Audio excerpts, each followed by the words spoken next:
Good evening प्यारे बच्चों। कल का क्वेश्चन जो हम लोगों ने लिया था बहुत बढ़िया क्वेश्चन था, देखो जरा उसका सोल्यूशन।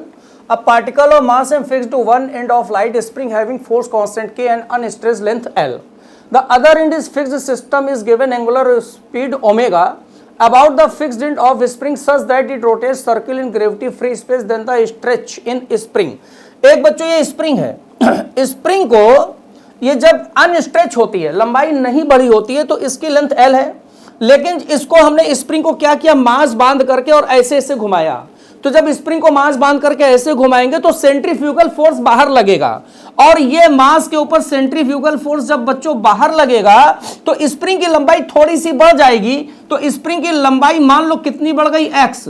तो स्प्रिंग की लेंथ l थी, लंबाई x बढ़ गई, तो टोटल स्प्रिंग में स्ट्रेचिंग हो गया l प्लस एक्स, यानी कि x हमें निकालना है। अब हमें मालूम है स्प्रिंग पे अंदर की ओर कौन सा फोर्स लगता है, स्प्रिंग फोर्स F डैश। ये वाला F डैश इस F को बैलेंस कर लेगा, ये वाला F हो जाएगा mr ओमेगा स्क्वायर, लेंथ हो जाएगी रेडियस के बराबर टोटल, यानी कि l plus x omega square, और ये F डैश हो जाएगा kx के बराबर, तो kx आ गया m l plus x omega square. देखो ये इक्वेशन यहां पर हमें मिल गई।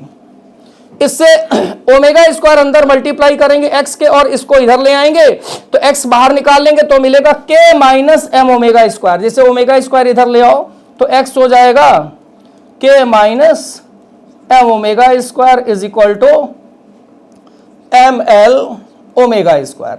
तो x is equal to answer आ गया बेटा m l omega square upon k minus m omega square. Option कौन सा है, m l omega square m k minus m omega square. Option number third option match कर रहा है, third option is the right option. Now बच्चों today's question, in the given figure a mass capital M attached to horizontal spring which is fixed at one side to a rigid support. The spring constant of spring is K. The mass oscillate on frictionless surface with time period T and amplitude A.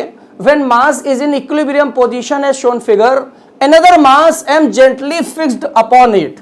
The new amplitude of oscillation will be। कौन सा option सही है ये आपको बताना है। ये भी बहुत अच्छा क्वेश्चन है।